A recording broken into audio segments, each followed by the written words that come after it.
Have you ever looked up at the sky and wondered why it's blue? It's a question that has puzzled people for centuries. It seems so simple, right? But the answer lies in a fascinating blend of physics and atmospheric science.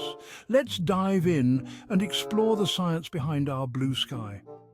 We often take the blue sky for granted, but when you stop and think about it, it's pretty amazing. This vast expanse of blue above us is a result of how sunlight interacts with our planet. Get ready to unlock the secrets of the sky. We're about to embark on a journey to understand the science that paints our world with such vibrant colors. Fasten your seatbelts, science fans. It's going to be an illuminating ride. Sunlight looks white, but it's actually a mixture of all the colours of the rainbow. Remember Rayleigh? That's red, orange, yellow, green, blue, indigo and violet. These colours are always present in sunlight, even though we can't see them individually with our naked eyes. When sunlight passes through a prism, it splits into these 7 colours, creating a beautiful spectrum. These colours travel together as waves of light. Each colour has its own unique wavelength, which determines its position in the spectrum. Each colour has a different wavelength. Red light has the longest wavelength, while violet light has the shortest. This difference in wavelength is what makes each colour unique. Red has the longest wavelength, while violet has the shortest. Think of it like waves in the ocean. Red light waves are like long rolling waves, while violet light waves are like short choppy ones. Just as ocean waves can vary in length and height, so too can light waves. This variation is what gives us the different colours we see. Red light waves are like long, rolling waves, while violet light waves are like short, choppy ones. When all these colours of light are combined, they appear white to our eyes. When all these colours of light are combined, they appear white to our eyes. But when sunlight enters the Earth's atmosphere, something amazing happens. The colours get separated, and that's where the blue sky comes in. The shorter wavelengths, like blue and violet, scatter more easily in all directions. The colours get separated, and that's where the blue sky comes in. The shorter wavelengths, like blue and violet, scatter more easily in all directions. This scattering causes the sky to appear blue to us. Stay tuned to find out how this separation of colours leads to the blue hue we see every day. We'll explore the science behind this fascinating phenomenon in more detail. Our atmosphere is like a giant stage for a spectacular light show full of wonder.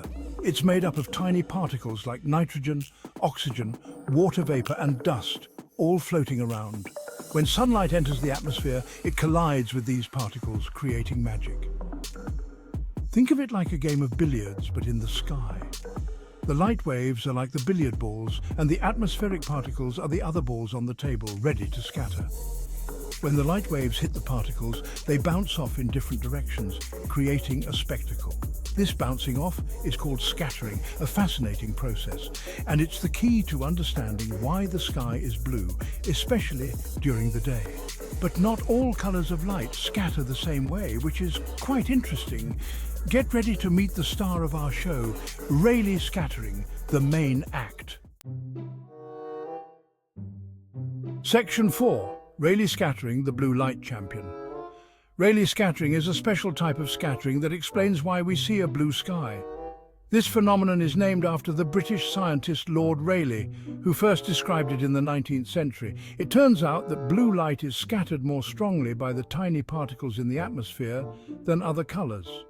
These particles are much smaller than the wavelength of visible light. Remember how blue light has a shorter wavelength? This shorter wavelength means it interacts more with the small particles in the atmosphere. Well, those shorter, choppier waves are more easily deflected by the atmospheric particles. This scattering causes the blue light to spread out in all directions. It's like trying to navigate a choppy sea in a small boat. You're going to get bounced around a lot more. The same principle applies to blue light in the atmosphere. So as sunlight enters the atmosphere, the blue light is scattered all over the place, while the other colours are scattered less. This scattering makes the sky appear blue to our eyes. This is why when we look up at the sky, we see blue light coming from all directions. But wait, there's more. The sky's colour can change depending on the time of day and the presence of particles like dust or pollution. If blue light scatters the most, shouldn't the sky be violet? After all, violet light has an even shorter wavelength than blue light. Let's find out why it isn't. Stay tuned as we dive deeper into the mysteries of our beautiful blue sky. Section 5. Why not purple? It's true that violet light has the shortest wavelength and scatters even more than blue light. So why isn't the sky purple? There are a couple of reasons for this. First, the sunlight that reaches Earth doesn't contain as much violet light compared to blue light. Second, our eyes are more sensitive to blue light than violet light, so even though there is some violet light scattered in the sky, our eyes are better at picking up the blue. So it's a combination of the amount of violet light in sunlight and the sensitivity of our eyes that makes the sky appear blue instead of purple. Now that we've uncovered the mystery of the blue sky, let's explore what happens during a sunset. Section 6. Red sunsets and atmospheric magic. As the sun begins to set, it sits lower in the sky. This means that the sunlight has to travel through more of the Earth's atmosphere to reach our eyes. Remember how blue light gets scattered away?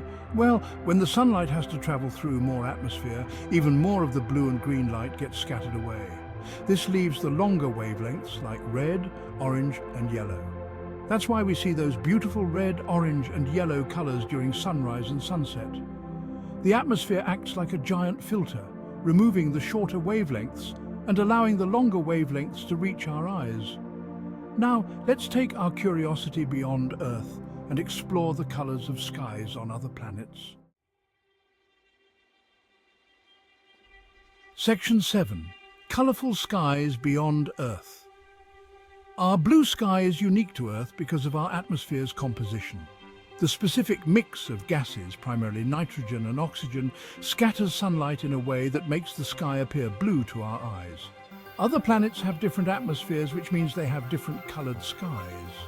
The composition and density of these atmospheres play a crucial role in determining the sky's color.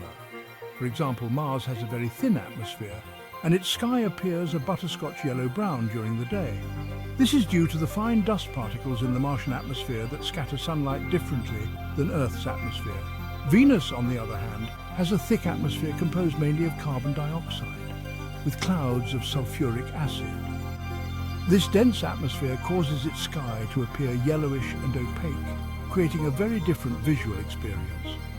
Even on Earth, the sky can appear different colors depending on the conditions. During sunrise and sunset, the sky can turn shades of red, orange and pink due to the scattering of light by the atmosphere. For example, on a cloudy day, the sky appears grey because the clouds are scattering all colors of light equally. The thickness and density of the clouds can also affect the shade of grey we see. So the next time you look up at the sky, take a moment to appreciate the science behind its beautiful blue hue. It's a fascinating interplay of light and atmospheric particles. It's a reminder that even the simplest things in nature can be explained by the laws of physics and the wonders of our universe. The sky's color is a testament to the intricate and beautiful workings of our natural world.